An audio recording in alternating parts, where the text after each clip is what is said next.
Eddie Kenzo agudde mu mbi ogenda kubanga obifuna maaso awo. Spice Diana ne Catherine Kusasira wamma nabyo ebintu byonoonese nga ogenda okubifuna maaso awo. Kabako naye ekyakoze David Lutalo ogenda kubanga obyerabirako. Shiba Kalonji abanoopu wamma bamwebazizaamu akensuso. Bobi Wine naye muyina maaso awo. Mugamba mutya mwasibye mutya bantu bange. SB4 bamwebaziza munanga ate olwa anteira nga ogenda okubifuna mbujjuvu. Nsuubira nti muli bulungi nga enkola yaffe. Mbasaba video no mujimpe like era nensaba gwe wenna atanaba kusubscribinga wano ku Suvia News Extra nti mukwano subscribinga era onyigene mu notification bell olemesubwanga byonna byemba nteekayo wano ku Suvia News Extra. Nenyongera okusabira mu mwina bulwadde abakosefu tuyisaba ekisa kya Mukama ate kibatuukeko ba mikwano. BF Suma amulisa kikirini ekibajjanjabisa ddagala lya butonde era nga bajjanjaba endwadde zonna bakubireko ate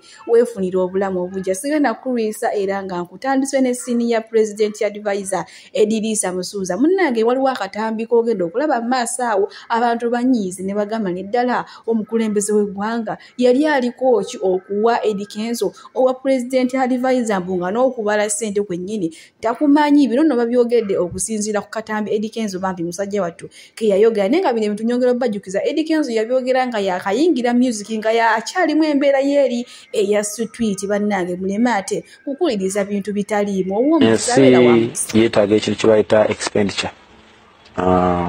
Mu ekyo mugiramu ekintu kye bayita saving. Saving is very important. Nti buli muntu mu buli category mu buli sente zaafuna asobola okubeereramu obulungi ku status ye. Namanya nti nfuna 4,000 nja kukozesako 5,000 nsavingeko 2,000 mukozeseeko kino nakino naye ng'amanyi nti ku saving at least akatambi ka Eddie Kenzo kasatulatinze nnyo naye nga baddi yanyongera obajjukiza ebyebiseera yali Eddie Kenzo oba Edilisa Musuuza naye kati buno obudde osobola okwongerako erya senior president advisor. Yes byaliwawo nga yakayingira bya music yakaveeri mu kyalo omwana yali wa ku street naye mama simanyi lwaki ate mukikuliriza nyine mugamba mbuno ddala kituufu agenda kusobola obwa advisor. Yes agenda busobola kubanga ole yamulonze amaze akabanga nga siki alabika nga amwetegereza nga amusengeja okutuusa ate we yamuwadde ekifo kyalaba nga ajja kukisobola. Kale bwe tweyongerayo ne Gostede munnange oluvannyuma lw'okulangirira nti kati ali singo kati yasazeewo obudde bwonna munnanga bumale n'abaana be kubajjukira Prima Kadashi bayawukana bubi nnyo n'afunaawo Hindu munnange ne Hindu naye tebyagenda bulungi. Gostede wa mukyawa Hindu wayagala okunywa obutwa wayagala okwetta munnange yavuddewo n'agamba okwaye ebyabakazi kambyesonyiwe kankirangirire lunywe nti ndi singo asika ate obudde bwange bwonna kambumalize baana bange mpozi n'okusanyusa bafaani bange ate nga mbajjuza music era yagambye kugamba okuva kali singo agenda kumutuliisa butuliisa. Kale bwe tweyongerayo ewa Gravity omutujju munnange a concert eyasooka yamusala naye munnange eno epaati endala gyagenze yali yateeka ebipande bye munnange afunidde ddala abantu nonga woolabawo era ng'olunaku olw'ejjo abadde kalire eyo yafunidde ddala namunju w'omuntu bambi n'asanyuka. Omanyi bagamba 10 terikyawo omwe wadde abantu tebamwagala bagamba nti yajolonga omukulembeze His Excellency Robert Kyagulanyi Ssentamu naye ate abalala bamwagala. Kale bambi yasanyuse okubanga abali takisuubira engeri abantu gye batokomoka.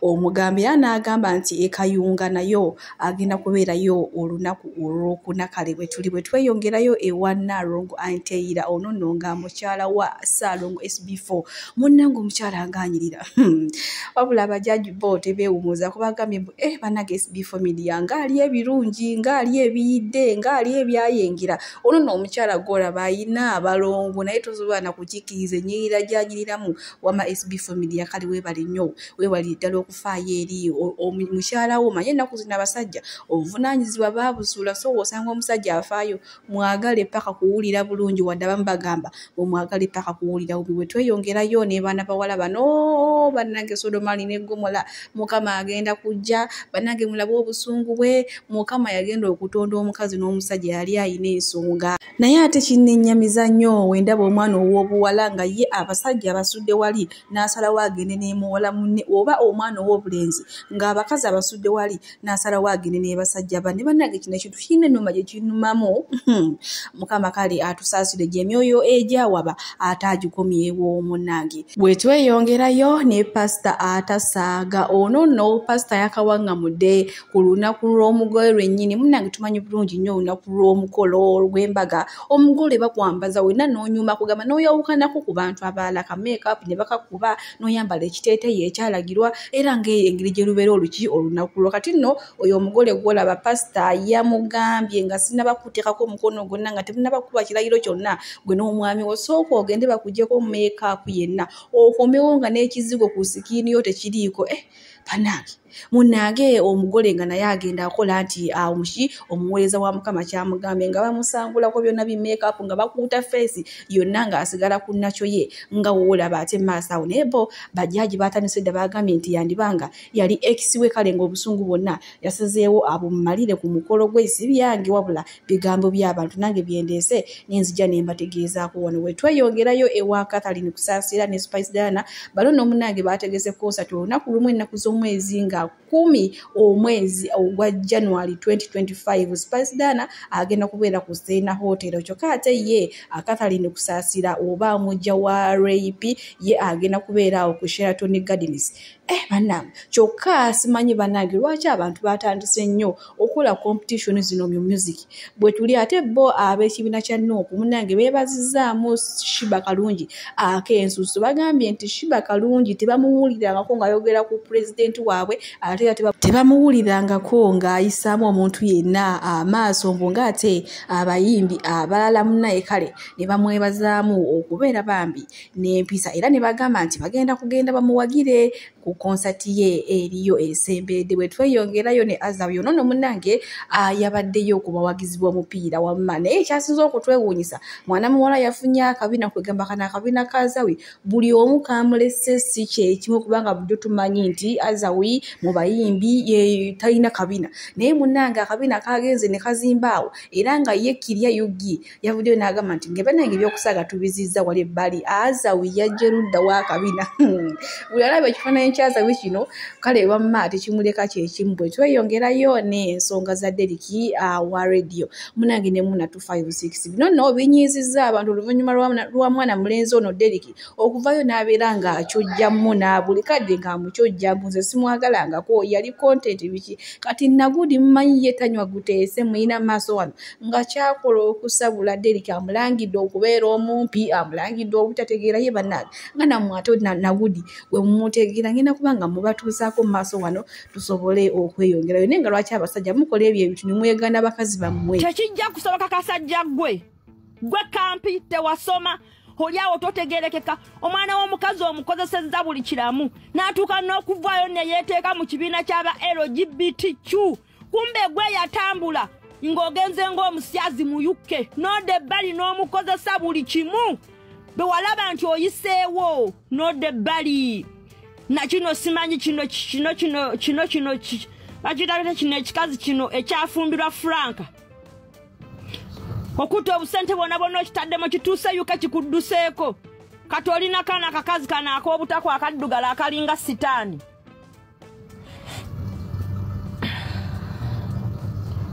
yes munaawe ojja wano otwasamire togenda tumanyiira ssebo mbo okulayira maama wange gwe nsinga okwagala nze sikiisingangako wadde Muna yavuddeyo n'akubuuza nti emyaka 3 gye wamala ng'osula naye ku buliri omupiica walinga opiica nnyoko tonaba kuvaayo kutugamba gwe mwami Dominic Nsubuga ekedderiki wa lediyo vaayo otugamba amazima Muna yali nnyoko walinga weebaka ne nnyoko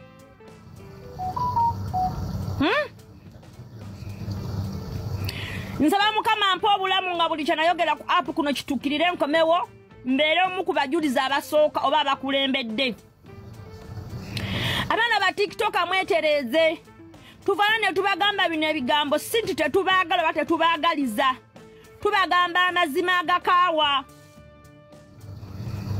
okitegeera tubagamba amazima agakaawa ne mulemererwa okuwuliriza ebigambo byaffe ne mulowooza nti tubalinako obukyayi mulina ki mulinache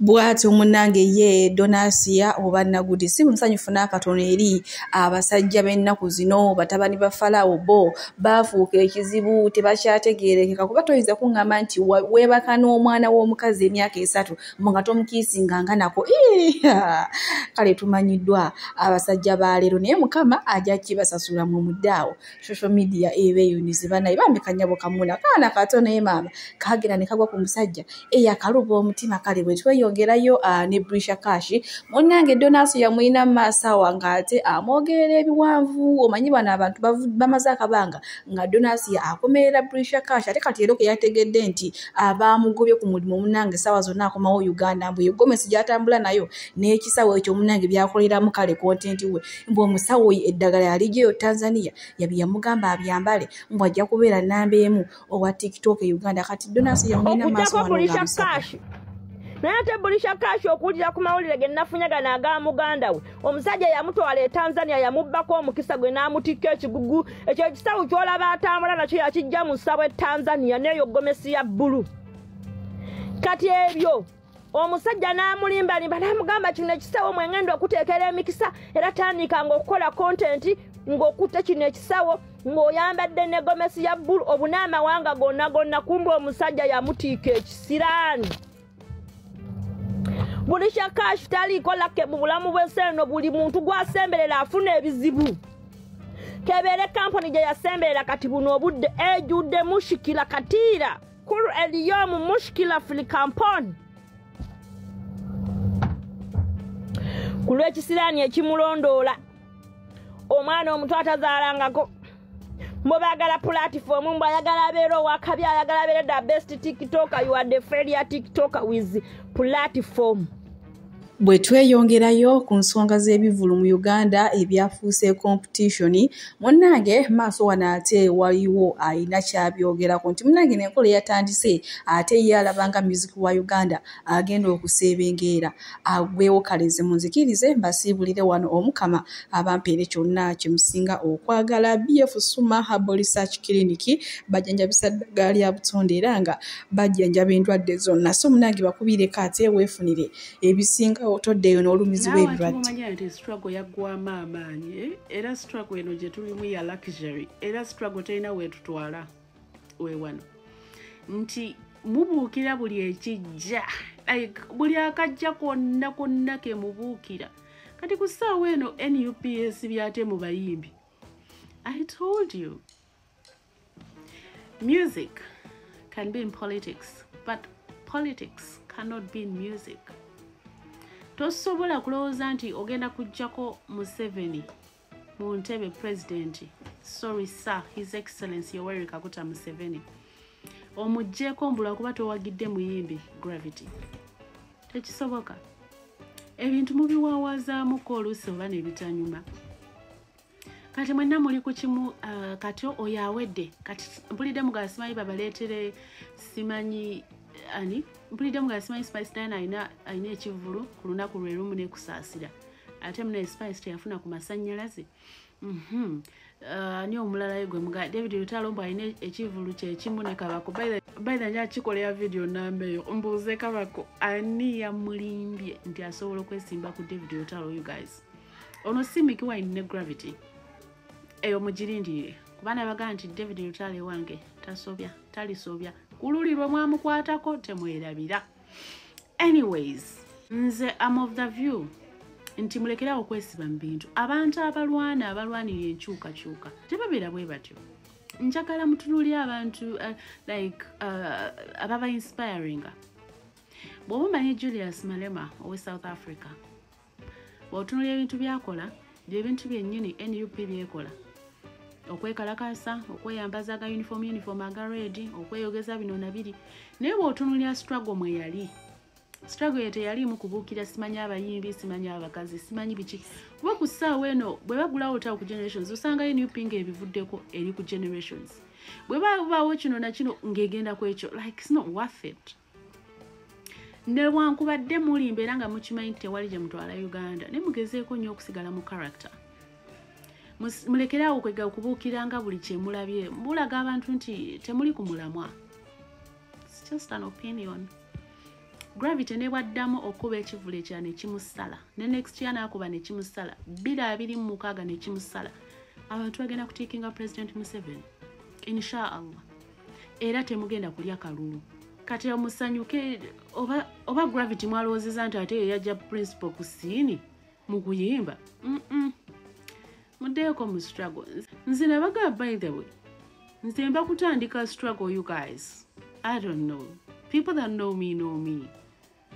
Nze sidde no sidde eri so n'olw'ensonga eyo Gravity gwe munyiigidde gwe mutaddeko akazito tagenda kubatwala mu Uganda empya, tagenda kubatwala mu buliri bwammwe mu State House, tagenda kutwala principal mu buliri mu State House. It's not gonna happen. Just get back to business, and that is to mislead Ugandans to thinking that you actually want to. Nze musawo Namaganda Sylvia era nga ndi musawo omutendeke ate era nga nkola n'ekitongole kyebayita Bright Future Superior Unique Manufacturers ebirungi kikola eddagala erya habo nga lirya 100% natural. Alina osteoporosis, alina rheumatoid arthritis, alina ebirwadde biri mutawaana bya joints, omugongo, afunye accident, bannange byose byenjawulo. Kaddio kitegeeza omutima, fasitula kitegeeza era olina omuntu takyajjukira ebijjafudde oluusi yeerabirayo, alina alzheimer's, memory loss, olina omwana takola bulungi mu kilaasi, bannange omuyizi akyankalana eddagala likola bulungi ku baana. Tulinamu katinga kano kebayita prostate relax. Kano akadagala kayamba abaana okutangira prostate cancer, kabayamba alina prostate enlargement. Bannange olina kansa atandiikiriza ali mu stage esookuba ey'okubiri. Mugambe oba sisitawo oba brother oba mukwano mugambe ajja kusangala kano tagenda kuddamu kulowooza ku ebirwadde.